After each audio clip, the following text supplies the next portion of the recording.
of Deception, Part 2. Alright, this picture right here, these are symbols on the back of a dollar bill, and I found them in this book called Duncan's Ritual of Freemasonry. Alright, this first symbol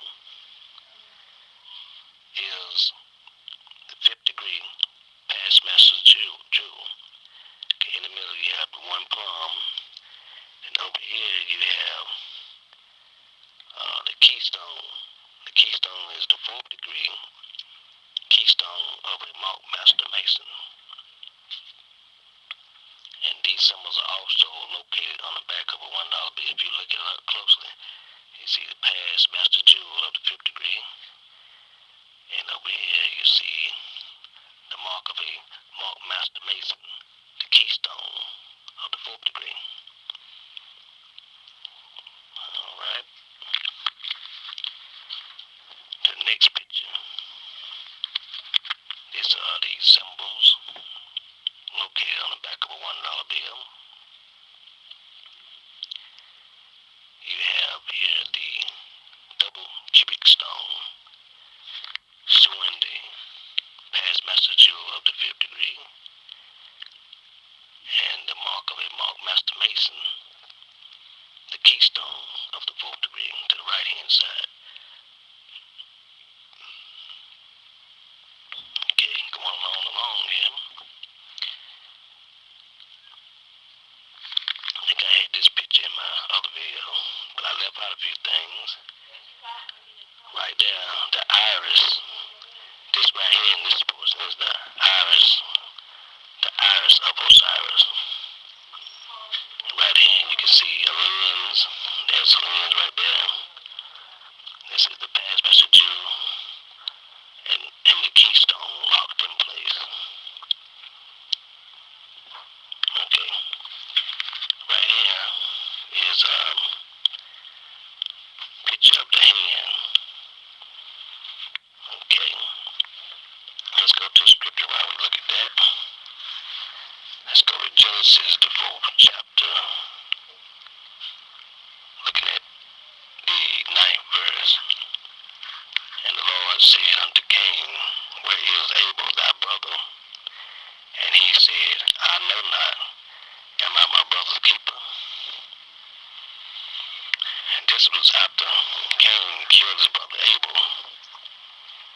And notice God said, where is Abel thy brother? And he said, I know not. Am I my brother's keeper? So in other words, God knows everything, but he put forth that question so that God could put on him what he put on him. And he said, where is his brother? And so this is a reference into dealing with tracking. And I'll tell you a little bit more about that when God put the mark on Cain. But this is a reference to one day Cain's descendants would try to track all of their brothers. And so that means us too. Okay, let's go down to Genesis. The same chapter, Genesis 4th chapter, and the 15th verse. So, and the Lord said unto him, therefore, whosoever slayeth Cain, vengeance shall be taken on him sevenfold. And the Lord set a mark upon Cain, lest any finding him should kill him. Okay, this mark that I've told you, I believe that on the back of a $1 bill is the actual mark that I believe God put on Cain, whether it was put on him in the form of a tattoo, or it could have been put on him in the form of a chip. Now you might say, well, they didn't have chips back in those days, but I can read to you a scripture in Ecclesiastes, the 1st chapter.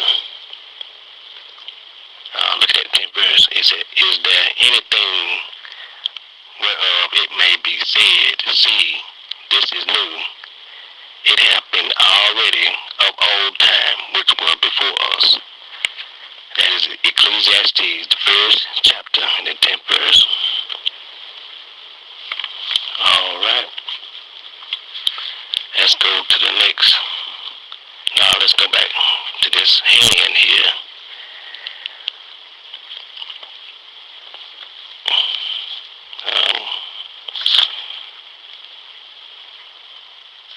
Okay, let's go to Matthew, St. Matthew, the 5th chapter, 29th verse to the 30th verse.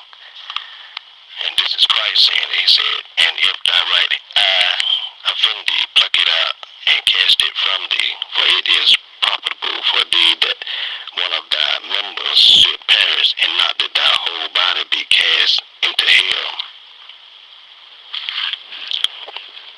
30th verse, and if thy right hand offend thee, cut it off and cast it from thee, for it is profitable for thee that one of thy members should perish, and not that thy whole body should be cast into hell.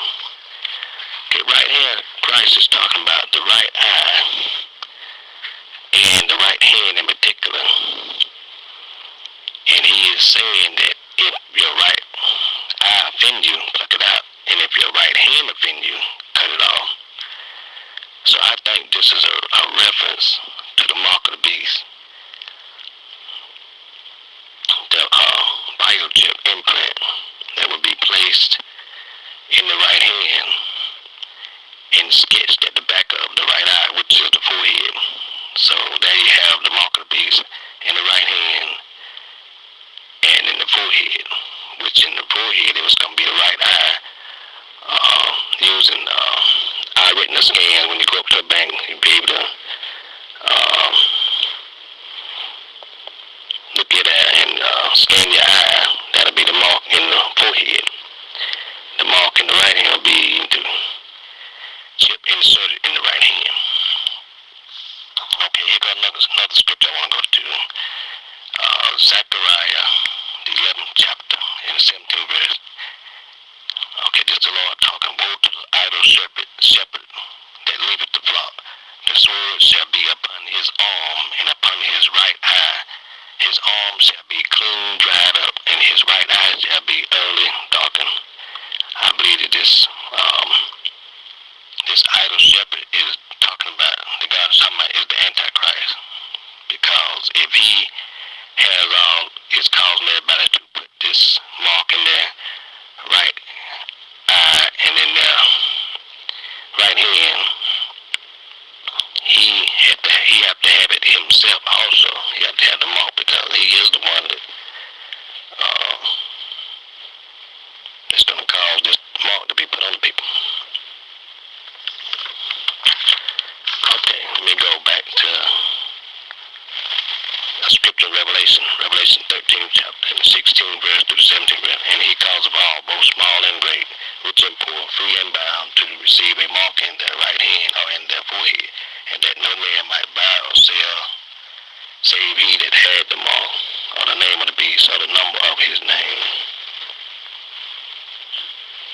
Okay. Now we're going to go to explaining this symbol right here, where you can see these two seals overimposed upon each other. But look to the right hand side of the pyramid where the shadow's coming down, and it's coming down, scanning the right hand wrist of the eagle or the phoenix.